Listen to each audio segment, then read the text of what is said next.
লাব্বাইক আল্লাহুম্মা লাব্বাইক। হে আল্লাহ, তোমার দরবারে বান্দা হাজির। এই ধ্বনিতে মুখর পবিত্র আরাফার ময়দান। এরই মধ্যে ময়দানে পৌঁছে গেছেন বেশিরভাগ মুসল্লি। তারা বিভিন্ন স্থানে বসে জিকির আজকার করছেন। হজের সবচেয়ে গুরুত্বপূর্ণ দিনটির সব নিয়মকানুন নির্বিঘ্নে পালনে বহাল সর্বোচ্চ নিরাপত্তা ব্যবস্থা। মসজিদে নামিরা থেকে হজের খুতবা দেবেন মসজিদুল হারামের জনপ্রিয় ইমাম ও খতিব শায়খ ডক্টর মাহের আল মুয়াইকিলি।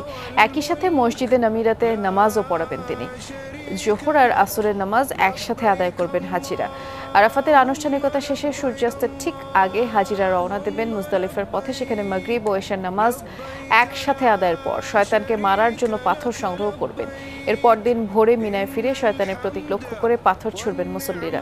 আল্লাহ সন্তুষ্টি লাভের আশায় পশু কুরবানি করবেন। পবিত্র কাবা ঘরে বিদায়ী তাওয়াফ করবেন।